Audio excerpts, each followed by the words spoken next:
Assalamualaikum warahmatullahi wabarakatuh. Perkenalkan, nama saya Muhammad Salim Ma'ruf, NPM 18124556. Di sini saya akan mempresentasikan makalah saya yang berjudul Konsep Pendidikan Islam Holistik Komprehensif demi memenuhi tugas dalam mata kuliah Kapita Selekta Pendidikan Islam dengan dosen pengampu Ibu Mardia Agustina STHI MPDI. Konsep pendidikan Islam holistik komprehensif pada dasarnya adalah upaya mengonstruksi seluruh komponen pendidikan. Di antaranya adalah visi, misi, tujuan, kurikulum, proses belajar mengajar, pendidikan dan tenaga kependidikan, lulusan, pengelolaan, sarana prasarana, pembiayaan, lingkungan, kerjasama dan evaluasi dengan berdasarkan pada akar-akar landasan normatis, psikologis, sosiologis, kultural, filsafat keilmuan, manajemen, ideologi, dan tasawuf, sehingga konsep pendidikan tersebut mampu melahirkan manusia yang seutuhnya. Kajian yang bersifat akademis terhadap pendidikan holistik komprehensif ini sesungguhnya telah lama dilakukan di Barat. Sedangkan di Indonesia, kajian tersebut secara akademik belum banyak dilakukan. Walaupun dalam ucapan dan kebijakan sering disinggung, pendidikan holistik dan komprehensif inilah yang tampaknya menjadi salah satu alternatif yang diharapkan untuk mencegah berbagai masalah pendidikan tersebut. Di tengah-tengah dunia pendidikan yang tampaknya kurang berdaya dalam menjawab berbagai masalah yang ditimbulkan dampak dari era globalisasi sebagaimana tersebut di atas.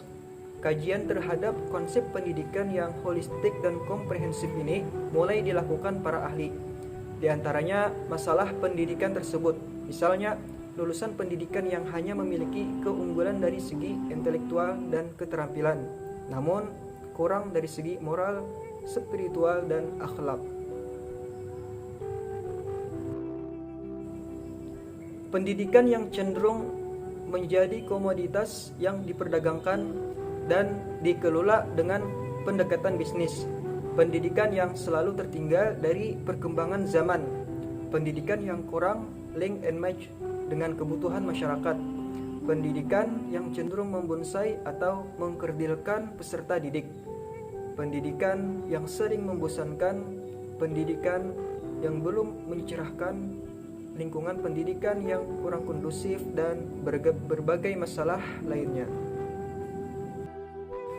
Konsep pendidikan holistik komprehensif telah mencoba memaksimalkan aspek kreatif inovatif pendidikan, seperti pada pembelajaran yang berbasis karakter, bercorak, reflektif, mengintegrasikan kurikulum, mengutamakan pembelajaran yang menyenangkan, aktif, dan mencerahkan, menyempurnakan proses transformasi pendidikan, memberdayakan interaksi keilmuan yang dinamis, memfokuskan tujuan demi pendidikan masa depan, memanfaatkan kemampuan dasariah atau basic skill, mengelola pengalaman siswa, bercorak kontekstual, menumbuhkan spiritualis anak, mewujudkan pribadi berintegritas, mengenalkan seni holistik untuk penggalian metodologi pembelajaran, menjawab tantangan pendidikan, menawarkan transformasi sebagai sarana problem solving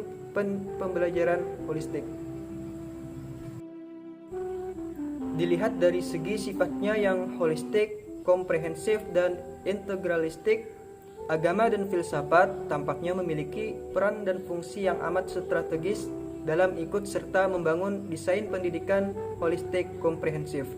Untuk itu, kajian secara lebih khusus terhadap agama dan filsafat dalam hubungannya dengan desain pendidikan holistik masih perlu dilakukan.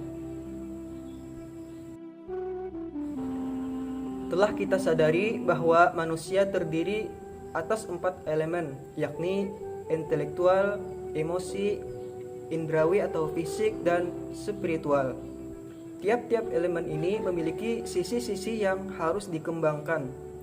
Daya emosi adalah perpaduan keseimbangan kesadaran diri dan kesadaran sosial yang bertumpu pada kecerdasan spiritual.